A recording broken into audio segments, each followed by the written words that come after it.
morning, everybody. This is Steve Rao, the interim host of Economics with David M. Walker, my good friend, our good friend on the Roku TV network, a former Comptroller General of the United States, served under President Bill Clinton and President George W. Bush, and author of America 240 Superpower.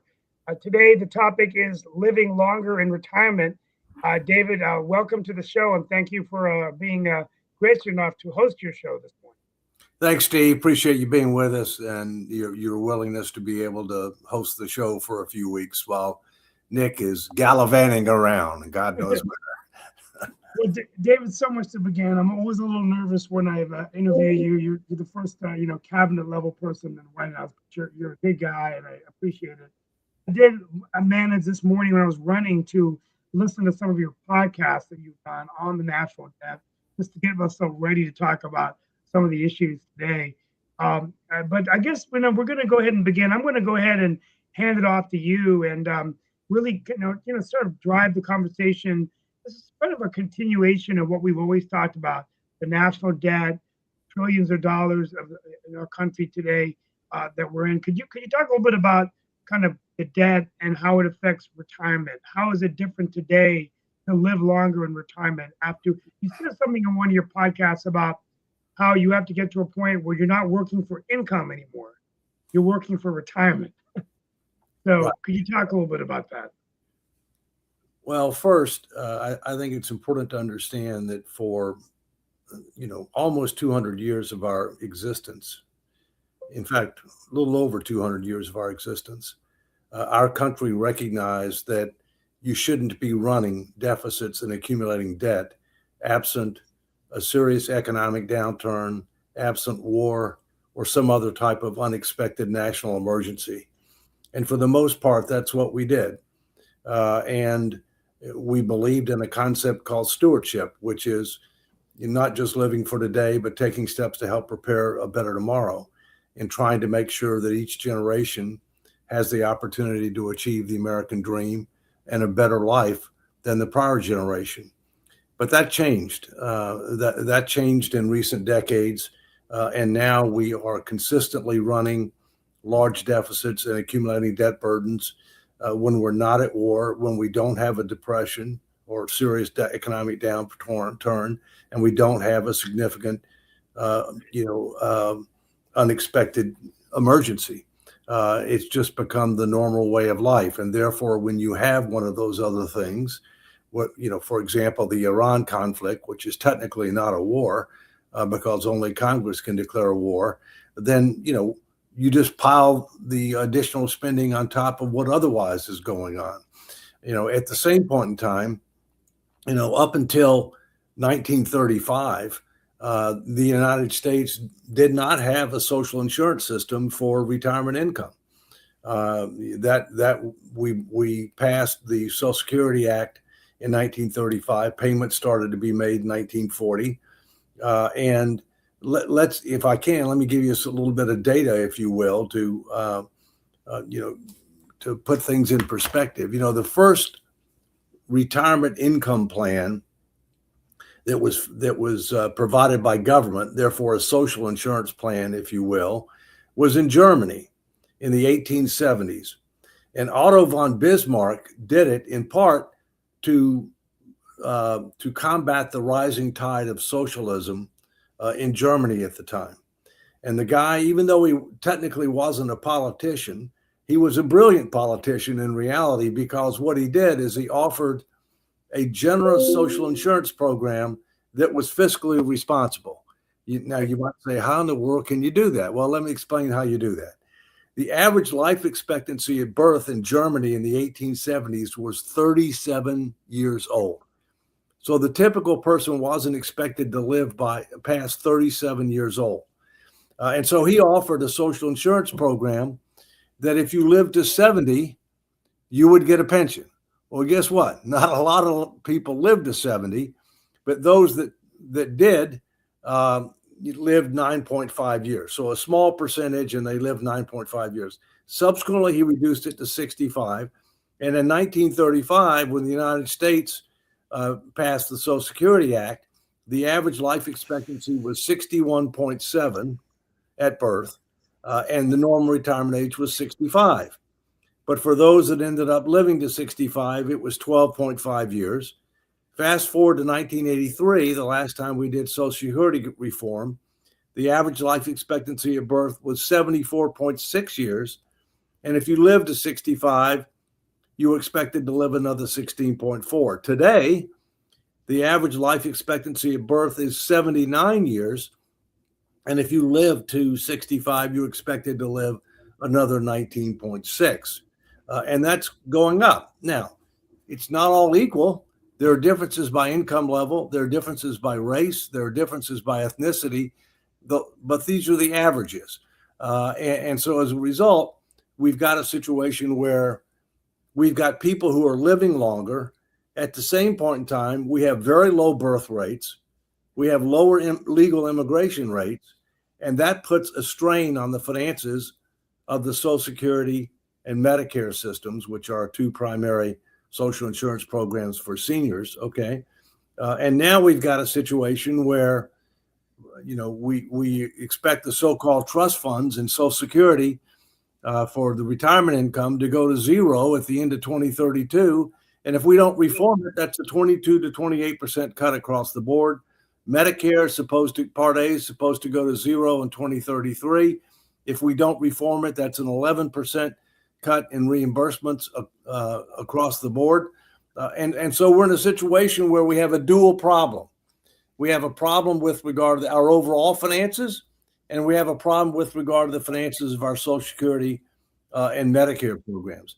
And both of them need to be addressed sooner rather than later because they're large, they're known, they're growing. So the longer that you wait, the bigger the changes have to be, the less time you have to phase them in, and the more uncertainty that you create, for individuals, for investors, and for a variety of other players.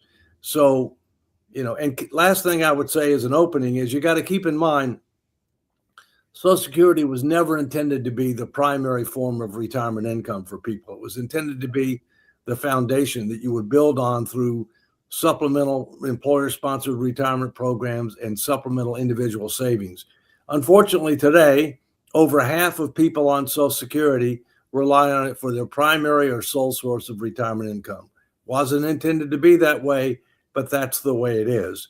And with the demographic challenges that we face, it's more important than ever that we recognize these realities and start making the reforms sooner rather than later. And that, in part, is what my next book is about. Yeah, and just as a refresher, you talk a little bit about, before we dive into this basic progression, before we bring in the panel, the difference between the federal deficit and the national debt, just for those of us, because sometimes those get interchanged. Oh, you're right. Yeah, let me give you, well, first, the deficit is the difference between revenues that come in a given year and expenditures for the given year. All right.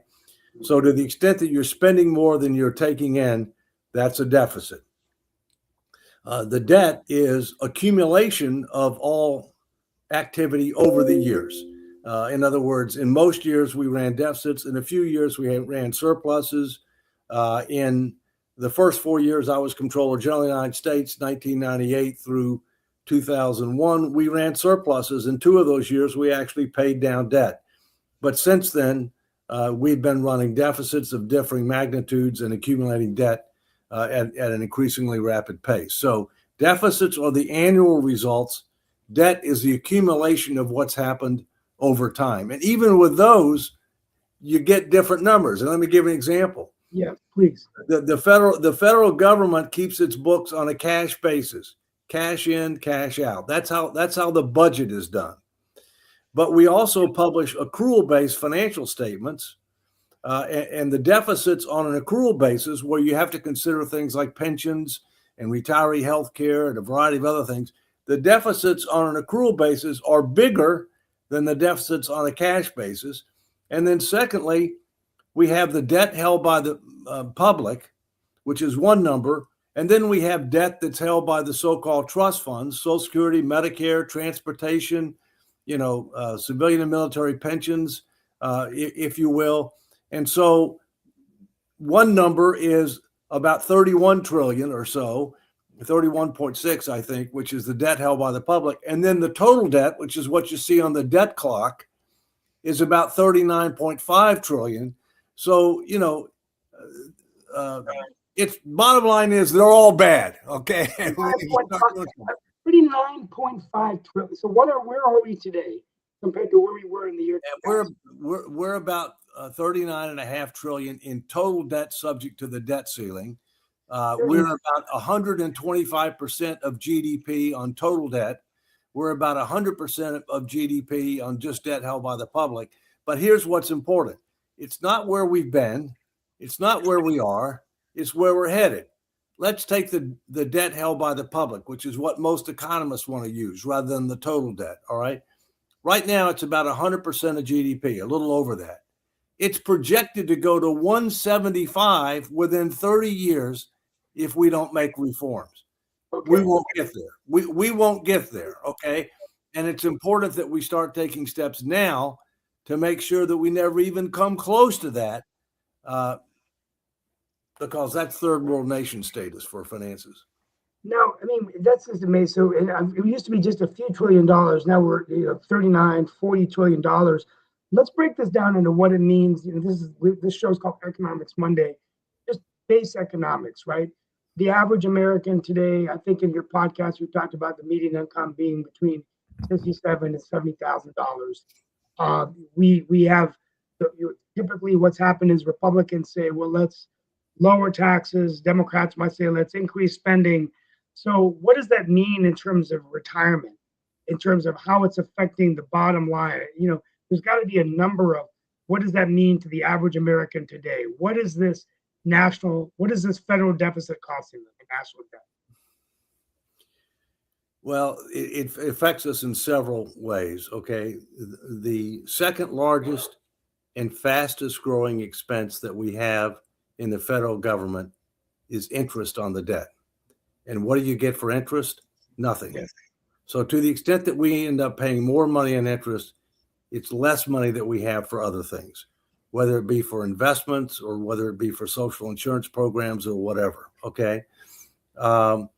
We've got a situation where the federal government has grown too big, promised too much, subsidized too many, lost control of the budget, undercut states' rights, and is not managed for outcome-based results. Other than that, you could say things are okay, but I would say those are all unacceptable things.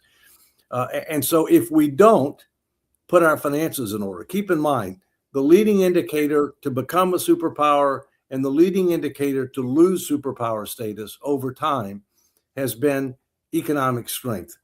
And if you can't put your finances in order, you will not maintain economic strength. If we don't end up putting our finances in order, then it's only a matter of time before we have a so-called debt crisis. What would a debt crisis look like? A debt crisis would look like we're trying to sell our debt, but we can't sell at reasonable interest rates. It's the old supply and demand, right? We're in a tough situation right now because we're having to sell more debt, and yet the appetite to buy our debt is diminished.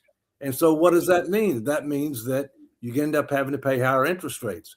It hasn't spiraled out of control yet, but we've got a compounding problem to where we're having to sell more debt and we're having to pay higher interest rates. The combination of those two things, causes the problem to escalate dramatically. I believe that if we don't change course, and we need to do it sooner rather than later, that we will have a debt crisis, a crisis of confidence in our ability to put our finances in order. And what does that mean? It means not only a significant depression in the United States, it means global, because we are the largest economy. The dollar is the largest reserve currency. It would be a global depression. It would end up having a serious adverse effect on our defense capabilities. It would embolden our adversaries. And it would end up resulting in significant hardship domestically, as well as significant domestic tranquility problems domestically. I would respectfully suggest we don't want to see that day, and we don't have to see that day. But to avoid that, we have to start making tough choices on our social insurance programs as well as our overall finances. And that's what the next book is all about. Saving Social Security in America, Common Sense Solutions. Stay tuned.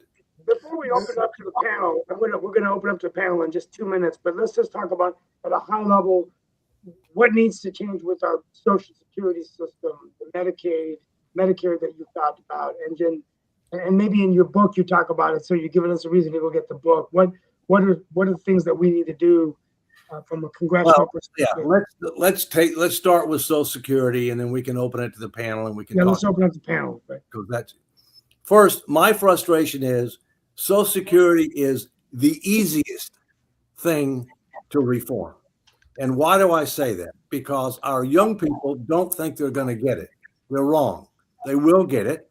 They'll get it at a different amount at a different age, but they will get it. Seniors think they're going to get taken advantage of. As I've said before, there are other words I could use, but I won't. And that's not going to happen either. We're not going to reduce anybody's accrued benefit, what they're currently receiving. That's not going to happen. We're going to make changes that get phased in over time.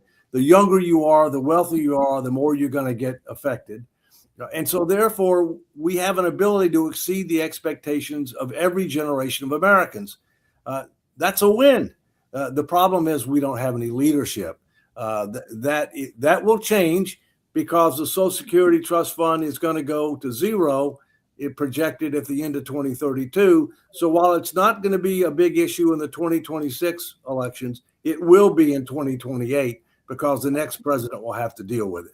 And that's one of the reasons why we need to get started now. So, we have to reform that program. It's going to be a combination of benefit modifications, retirement age modifications, payroll cap modifications, cost of living modifications. It's going to be a combination of revenues and spending, but the people that are going to be affected the most are the younger you are and the wealthier you are, the more you're going to be affected. And that's how it ought to be. We're going to call on Sasha Starr there. Yeah, we're going to go ahead to the panel now. David, thank you so much. I'm going to be making this more of an interactive session. Sure. Sasha, what are your thoughts? My thoughts are the following. I would like to understand better, Dave, when you're talking about we have to do this or we have to do that. Who is that we? You have now in power a small group of people centered about con man by the name Donald Trump, and they are dictating, they are implementing their agenda on American people. Take, for example, your debt of almost $40 trillion.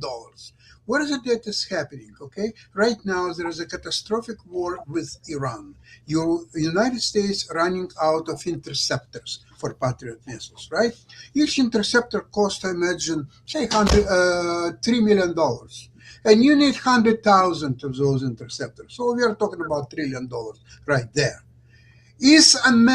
Are American people are better off than Raytheon or Lockheed Martin will be paid those trillions of dollars, and they will create these interceptors, and these interceptors will be all spent in next month or two. So this is the problem for United States, nothing else. If it wouldn't be that, there is a deficit you could slowly control, you can maybe lower interest on this, but right now everything is going against United States. Everything. It's the most hated country in the world. It cannot run the normal economic or military policies.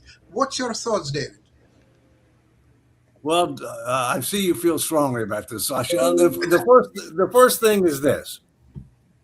Let's put Iran to the side for a second, and I'll come back to that, okay? We had a structural problem before Iran. When you're spending about $2 trillion more a year than you're taking in, that is unsustainable. When your second largest and fastest growing expense is interest for which you get nothing, that's unsustainable. Coming back to something Steve said earlier, in 1979, and there's a reason I picked that date, we had less than $1 trillion in debt. Now we have almost 40 trillion and rising rapidly. So things are out of control. But understand this, this is a bipartisan problem. At present in Washington, the Republicans are in control of the Senate, the House, and the White House. All right. In the past administration, the Democrats were in control, if you will. Neither party took steps to try to A, put our social insurance programs on a sustainable path. And secondly, neither party took steps to defuse the ticking time bomb. You're correct in saying that the Iran situation is exacerbating the problem, okay? Because we're having to spend more money on weapons, if you will, and because of the deployments over in that part of the world. And by the way, we can't produce all these weapons in 1 year. It's going to take several years to be able to do that. And the other thing that we need to be concerned about is, what do our adversaries think about this? Okay. I mean, is Russia going to try to take advantage of this? Is China going to try to take advantage of this? Is North Korea going to try to take advantage of this? Because there is an alliance against U.S. primarily, but also Western interest. Those four countries, and there are others, but they're the primary four, are aligned against our interests economically, diplomatically, militarily, and culturally. And so my real concern is, yeah, we need to wrap this Iran thing up sooner rather than later, and we can talk about it if you want. All right. But my real concern is that what is it going to do with regard to our adversaries, and what are the potential consequences down the road? Okay, a couple of things. Yeah. China already made a statement that Iran, it is its strategic partner, and they are going to support and protect it. So is Russia. Yeah. Now, U.S. generals already told Trump that it's unsustainable for U.S. to fight so many wars at the same time. Absolutely. So you're looking at Iran, you're looking possibly China. China already made announcement that U.S. is not capable to defend its interest in Taiwan, Japan, and South Korea. They just said it just less than 24 hours ago. So in a situation like that, okay, you can bluff so many times, so many things, but your bluff will be called sooner or later. And American generals, they are talking to Trump to stop entirely this thing with Iran on any condition. Just take your things, pack them, and get out of there. Nobody wants you there. U.S. cannot protect its military bases in the region. So if they cannot protect their own military bases, what can they protect? Nothing, zero. Therefore, all these oil-producing countries in the region, they want to get rid of the United States and make their own deals with Iran. Some of the deals will be better, some of the deals will be worse. But anyway, nobody wants United States there anymore. Why don't people who are in charge don't understand that? They're giving loud and clear, just get the hell out of here. Everybody tells you, so what are you doing there? It's an incredible punishment for image of the country all over the world. In my view, Sasha, we need to wrap this thing up. And there's no way you're going to see a land invasion of Iran for lots of reasons. Okay. There could be special forces operations on a limited basis, as there were in Venezuela. In my personal view, okay, we ought to take out the energy facilities in the Karg Island, and then we ought to turn over things to other countries that are relying upon the Strait of Hormuz. We don't need energy from the Strait of Hormuz. Other people do. Okay. And so I think that we need to turn it over to the countries that do. In the book that I've got coming out, I have a chapter in the book that talks about what if we have a debt crisis, which I touched on before. If we don't change course, we have a debt crisis. In that, I talk about the fact that this alliance exists, and it's existed for several years between China, Russia, Iran, North Korea. It's existed for several years. And if we have that debt crisis, that will embolden them, And you can count on China looking to Taiwan. You can count on Russia being able to do more with regard to Ukraine, et cetera. You can count on Iran trying to cause more problems in the Middle East. And you may have to worry about whether North Korea wants to move south. So, I don't look at this as a short-term issue. I look at this as a very serious strategic issue. That's not just an issue from an economic standpoint, but an issue from a national security and other perspectives as well. David, thank you so much. We're just gonna kind of rotate to the other analysts and everybody. Thank you so much for being a part of this engaging discussion. Start with Dr. Sharif and then go to Toby. Dr. Sharif, what kind of global perspective do you bring to this in terms of America's economic superpower, which is a real tenet for America being a superpower? David Walker's talked about that in his books and podcasts. Is this something you think America should be worried about as the world is looking in at the United States of America? Dr. Sharif? Yeah, thank you. This is very interesting discussions, and for me, as I focus on economics, this is very interesting discussions. Even for my students, they regularly observe these shows. But I have some sort of information from Asia Pacific, and from the Asia Pacific, I'm observing all of the country has a challenge right now. First, we have COVID, then there are war, then we have climate issues, then again we have war in between Iran and other things. From Asia Pacific, I'm observing Honorable David Walker through Asian Development Bank CARD's regional growth forecast. So they are predicting that this regional growth will not happen because of this war. Secondly, Bank of Japan signaled possible interest rate hike. So this is also interesting that Japan also go for increasing the interest rate. If you see the Singapore also tightening their monetary policy. This is also rare because Singapore is a very open and so on. South Korea raised growth expectations. India expected to keep interest rate unchanged. Also, we are observing in India, there is a Gen Z revolutions.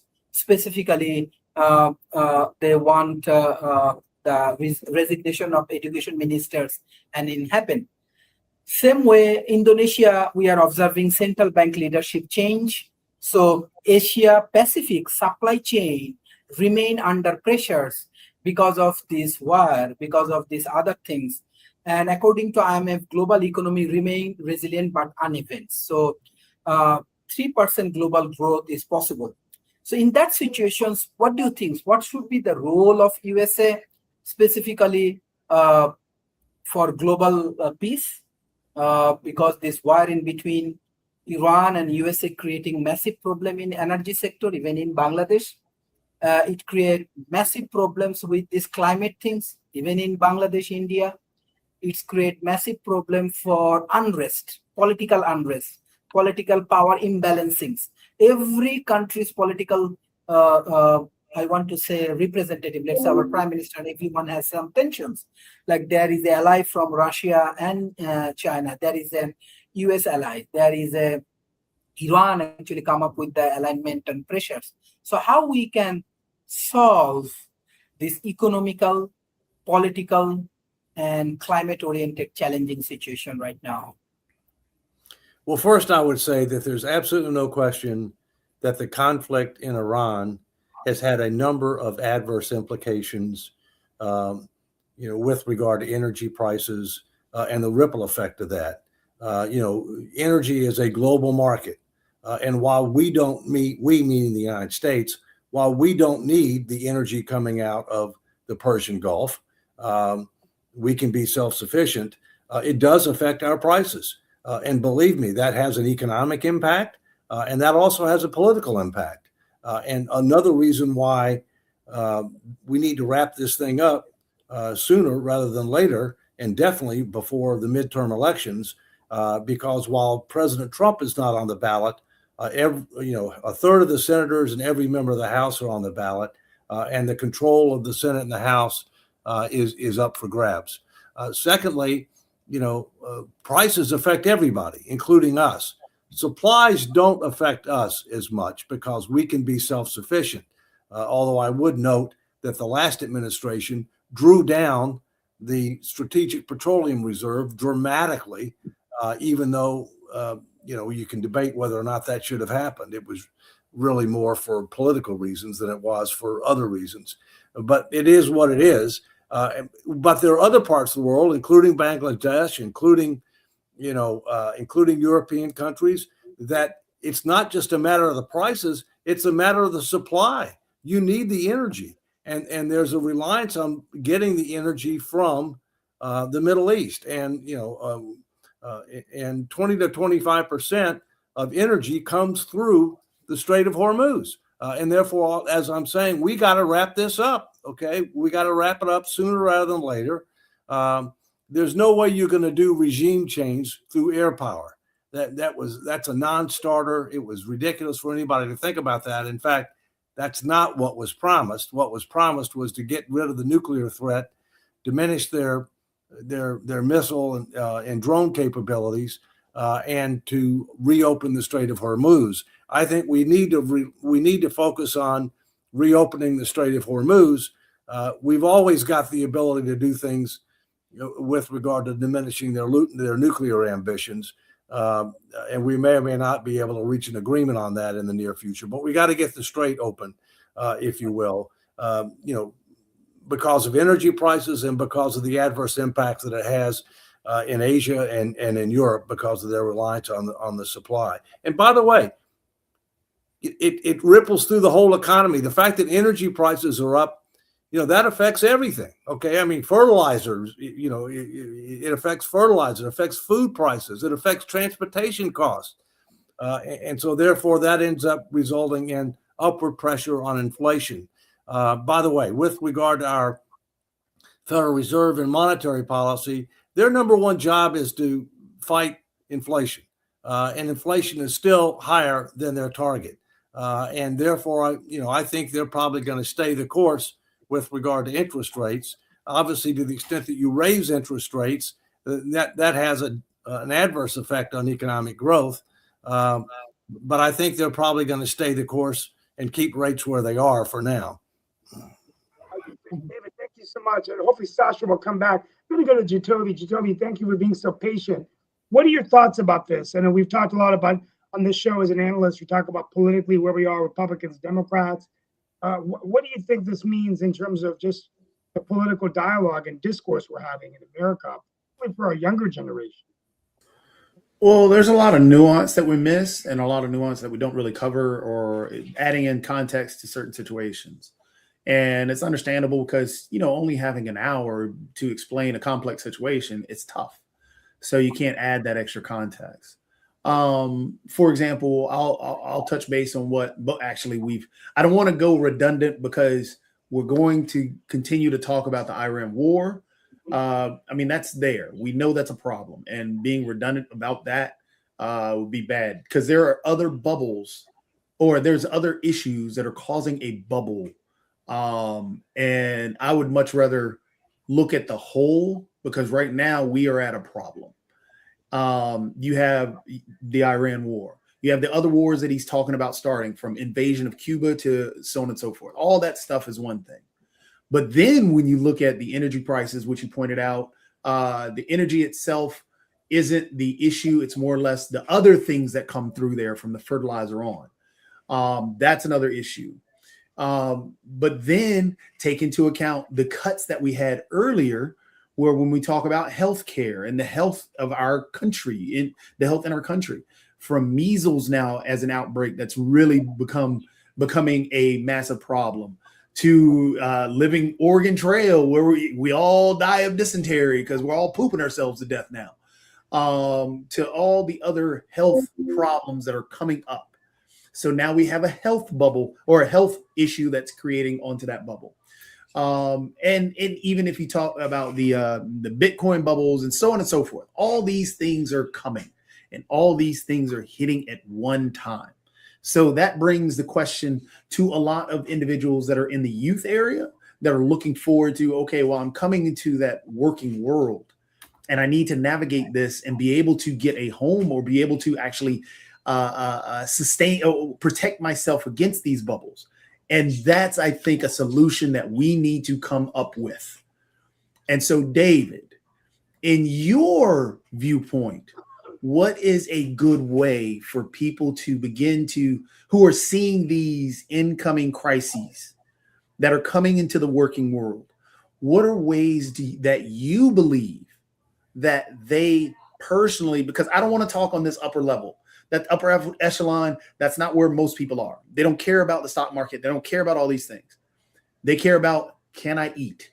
Can I get healthcare? So what are ways that you believe as a economic professional that they can protect themselves or actually insulate themselves from some of these oncoming crises that are going to happen?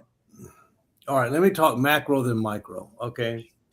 One of the biggest concerns that I have is if we look at the data, the lowest poverty rate in America is seniors. The highest poverty rate in America is children. Who are the future? Children. As I said before, for 200 years, we practiced stewardship, leaving things better off in better positions for the future. Now we're not. Now we are mortgaging the future of young people and the unborn, I might add, at record rates. We're reducing investments in the future at a time that they're going to face a lot tougher competition in the global economy. And so therefore, I think on the macro level, we got to put our finances in order. We have to make sure that the social safety net, which includes Social Security, Medicare, Medicaid, et cetera, is solvent, sustainable, and secure for those who truly need it. At the same point in time, we need to make some big changes, all right? For example, I think we've overpromised in healthcare. We've overpromised, and one of the things that we need to do is we need to step back and say, and I'm picking my words carefully here, how much universal, yes, I use the word universal healthcare should be provided to every legal person in America, whether they're a citizen or not, okay, that is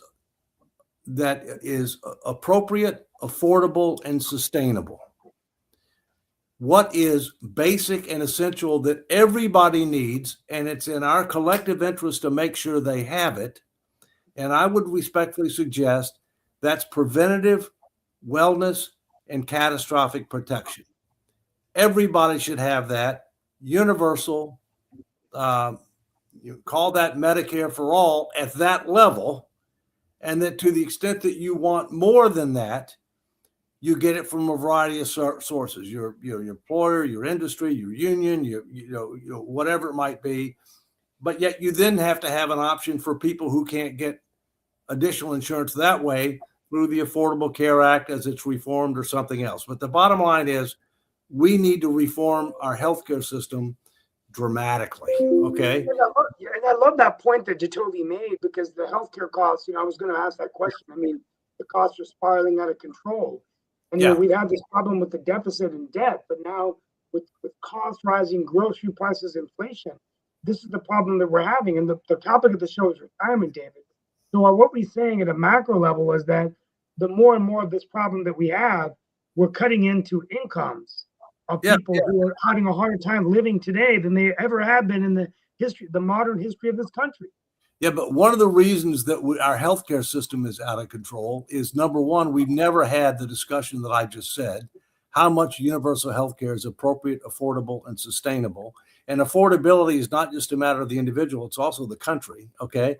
But in addition to that, it takes three things for any system to be successful and sustainable: properly designed incentives that encourage people to do the right thing and discourage them from doing the wrong thing; adequate transparency as to cost, quality, and other factors to provide reasonable assurance that people will do the right thing and won't do the wrong thing; and thirdly, appropriate accountability, positive reinforcement if they do the right thing, negative accountability if they don't. In healthcare, we're 0 for 3. That's called a strikeout, okay? And so when It is baseball season. So when we I love it. I love the sports analogies. when we end up reforming the system, we got to make sure that we hit all those angles. By the way, the healthcare system is not the only one that's 0 for 3. We're 0 for 3 on K through 12 education. We're 0 for 3 on immigration. We're 0 for 3 on our tax policies. So we need to be able to make those fundamental changes. Let's talk for a second, about young people. Okay, when I graduated from college, I was fortunate. My parents paid for my college. All right, so I didn't have any student debt, which obviously is a burden. And I did the same thing for my kids. I paid for my kids' college. Okay, so they didn't have student debt. I got a degree that was marketable. It was an accounting degree. Accounting is how you keep score. How you keep score matters. All right. I got a good job, and I've been fortunate in that regard. But when I was 23 years old, I bought a house. That house cost $23,000. Okay, $1,000 for every year I was old. Today, and at that time, I think the average age that people bought homes was 28. Now it's 40. So young people can't afford a home for a variety of reasons. Okay, and one of the reasons they can't afford a home is because they have a lot of student debt. And I think one of the things we have to do is reform that program, because not everybody is bound for college. Not every college is the same, and not every degree is the same. And we're not doing enough, I think, to promote the trades. My son-in-law is the chief electrician for the Marine Corps Museum. He makes good money. He's got great benefits, all right? But the government doesn't encourage people to look at the trades where you can make good money, you have good benefits, support a family, and not have these student loans. Okay. Well, to touch on that, Yeah. to touch on the trade issue, because Yeah. I think the trade issue is spot on, Dave.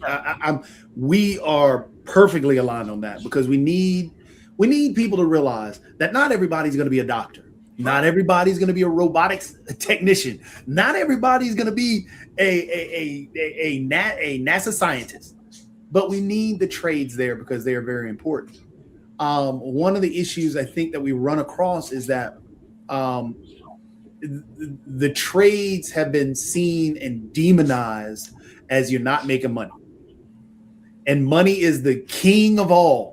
You're not going to make any money, even though you realize you can be a garbage man and make up over $100,000 a year. But we're not telling people the truth about the trades and the other issues that are out there. How do you think we can change that as a priority and not that's just a secondary thing because you failed? No, I think we have to learn from others. Okay. Germany, for example. Germany ends up first assessing what the needs of the economy are. All right. And we have some serious needs with regard to the trades. Okay. They assess what the needs of the economy are on a macro basis. They then assess what the interests and abilities of the individuals are. All right. And then they try to match them. Right. If you will. Let me tell you a quick joke that's directly on this. So we're not all, so we have a little levity. Okay. There was a guy who was a plumber. All right. And he gets a call from this high-powered lawyer who's got a plumbing problem. So the plumber comes to the house. He spends 10 minutes, fixes the problem. The lawyer says, "How much do I owe you?" He said, "Well, that'll be $600. $600? You've only been here 10 minutes. He says, I'm a lawyer. I only charge $500 for an hour, and you're charging me $600 for 10 minutes? And then the plumber looks at him and says, "Yeah, I know. I used to be a lawyer." That's a good one and everything like that. Just really Mark, quick. please give your insight. We have about 12 more minutes, folks. We have got a few more minutes to go and everything like that. But I did want to just say really quickly that North that several of our governors prided itself on community colleges and the trades and all along those lines. I know Hunt was one of them, and I know that there have been others as well. I think even Cooper was one that did it. But I'm not going to say it was only Democrats. I think there were some Republican governors that also touted the trades. as well. But I was talking to a friend of mine, David, who is a filmmaker. He's out of the Los Angeles area, and he just recently came to visit his family in Hillsborough and all along those lines. So I was talking to him over the weekend, and he was telling me how much the film industry is coming to places like Atlanta and even Canada because they're getting some major incentives and all along those lines. So it's definitely leaving LA and leaving a lot of other places. So I just wanted your thoughts around the notion of incentives industry, whether it's the car industry or other industries, into places that are not having it as much, because that's the conversation me and Ronnie Warner were having, was the fact that a lot of the industry has left LA and is now going to Atlanta, Canada, and a number of other places. There's two sides of the coin, Mark. On one side, you have very high taxation, you have excess regulation, and you also have increasing crime problems in certain areas, all right? Especially with regard to the cities, all right? So that is a factor that causes people to want to leave, all right? And then you have situations where you have lower cost of living, less crime, okay, less regulation, and on top of that, maybe incentives to get people to come, right? So it's push-pull. Some people are being pushed out because of deterioration on where they're at, and some people are being attracted to come in because things are better and they may get incentives. And you know, that exists in many regards. One thing we didn't talk about, real quickly, I wanted to interject. Mark, thank you for asking. I'm trying to drive this. Hope I'm doing all right as the pilot of the show today, guys. I'm trying. You're doing fine. AI, disruption, we bring you back to talk about that. But all of this we're talking about during one of the most disruptive times in the economy, with jobs being obsolete faster than we replenish them. So does that also affect your grandchildren, our children, in terms of their plans? Because if the jobs aren't there, how are they going to be paying down this debt? How are they going to save enough for retirement? AI is going to be a positive and a negative. It's going to be a positive with regard to research, especially with regard to healthcare and other kind of scientific endeavors, if you will. It's going to be a positive with regard to productivity. It's going to, significantly increase the ability to get things done a lot quicker, especially if it relates to research, in writing, although I don't use it for writing. I think there's an ethical issue there. But AI is going to be negative if you're in a job that is not a value-added job. Okay, for example, if all you're doing is doing research, AI can do that. Okay. On the other hand, AI can't do emotional intelligence. And in addition, AI doesn't always get things right. You need to have people that know enough to know when it's not right, and to be able to correct it. And so I think it's going to be a positive and a negative.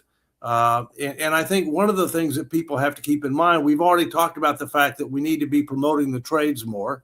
We've already talked about the fact we need to match macroeconomic needs with individual preferences and abilities. Okay. But I think, the other thing that we have to do is, we've got to be more even-handed in encouraging alternative careers, alternative paths, and people have to be a lot more disciplined about, if they are going to go to college, what kind of degree are they going to get and where they're going to get it from. And I also think that may have to have something to do with regard to eligibility for student loans and the sharing of risk between the institutions and the individuals if their degrees don't end up resulting in people making enough money to support the loan payments. Real quickly, and then we've got eight more minutes, folks. How does this affect? At the end of the show, I want to get your top 3 recommendations if you had a 1-hour meeting with the president or the next president of the United States and the Congress. But the question I'll ask before that is, how does retirement planning change now for our children, our grandchildren? What should they do being different if I'm 35, 40 years old compared to when you were that age? Any advice there? Plan, save, invest, get out of debt as quick as you can. Recognize that there will be a social safety net that will be there. but that you need to do more with regard to saving and investing because you're not going to be able to live the same standard of living in retirement, if you don't do that. And keep in mind that you're likely to spend more years in retirement than you're planning on.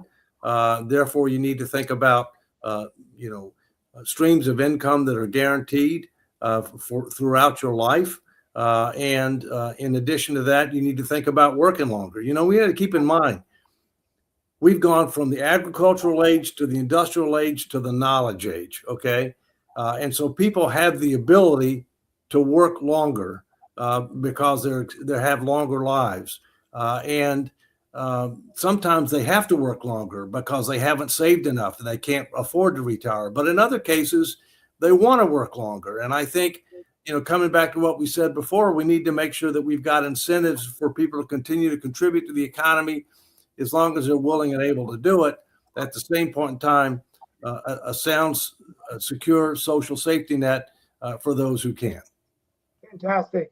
Yeah, I want to get everyone's opinion before we ask David the final question. But one of the best parts about being a political analyst is the political drama and soap opera we live in with Congress. Let's talk about the presidency in 28. Some names that have come out recently is Gavin Newsom, the governor of California. AOC now rising in the polls as possibly the front runner, surprisingly. You've got Andy Beshear, governor of Kentucky.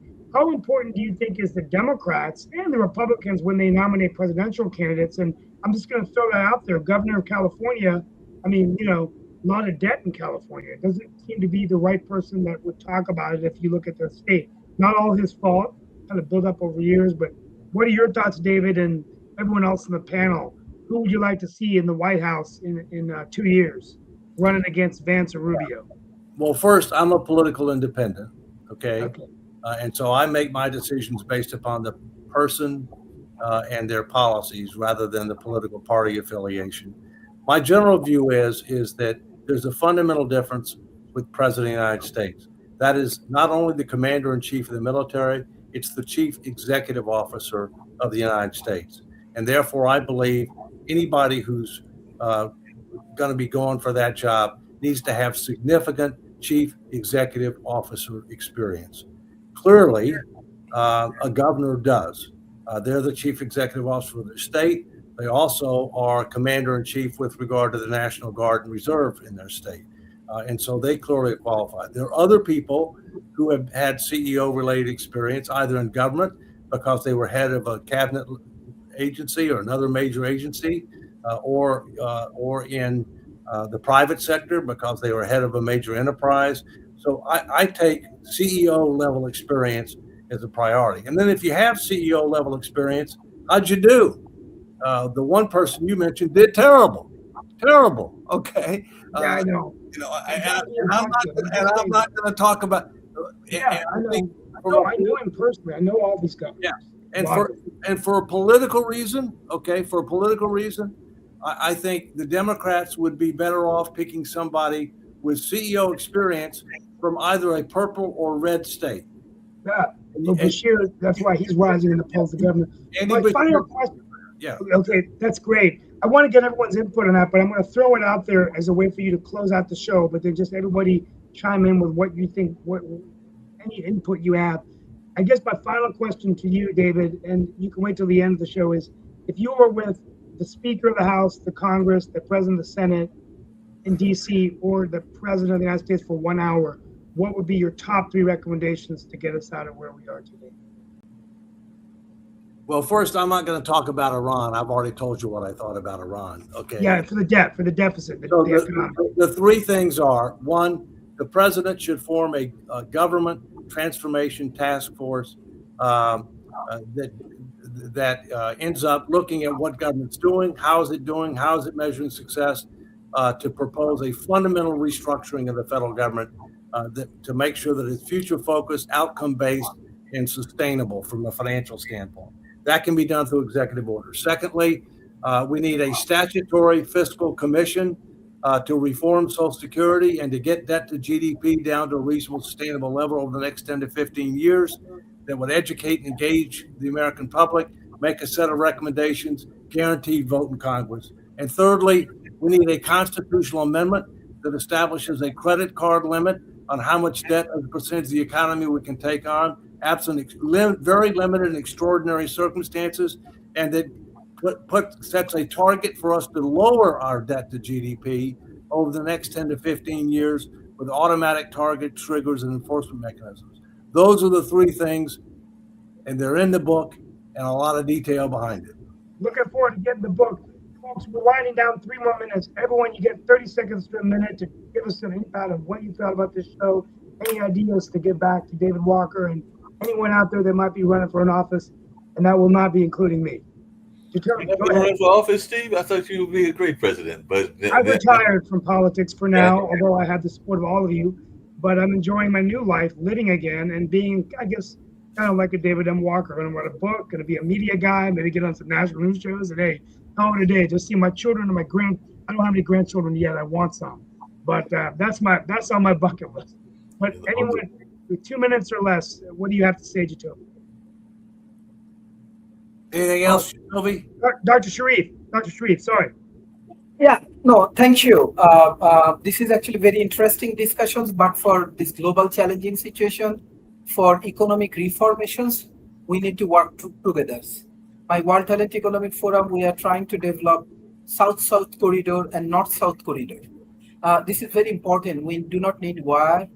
We do not need any kind of irrelevant activities.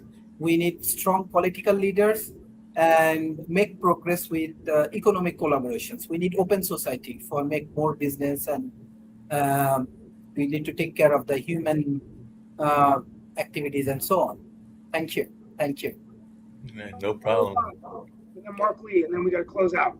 Now we got to get ready to close out and everything like that. I was curious what David thinks of Westmore or Shapiro, because I think that both of them have a strong possibility, even though they're not necessarily in purple states and everything like that. But definitely, I think that they might be interesting. So I just wondered your thoughts about them, because they are more established candidates versus progressives. Shapiro is in a purple state. Beshear is in a red state. Moore is in a dark blue state. Yeah, I think Moore would have a better chance as VP than a presidential candidate. folks, we're going to wrap up. I want to thank everyone for being on the show. Thank you for giving me the opportunity to host. I look forward to being back next week for Economics Monday. As we close out, I want to thank David M. Walker for all that he does for all of us. At the end of the day, as he said eloquently in one of his podcasts, I was referring to the show, the 4 elements of a superpower: economic power, military power, diplomatic power, and cultural influence. And today, we talked about potentially a chink in the armor in the United States of America, the national debt deficit. And David, hopefully we can get your book and read about how we can preserve the strong United States of America economically for future generations. So thank you for that. Thanks, everybody. See you next week. See you See you next week. And thank you for joining us on Pod TV, Roku TV. Thank you, Mark Lee. Yep. I'll stay back.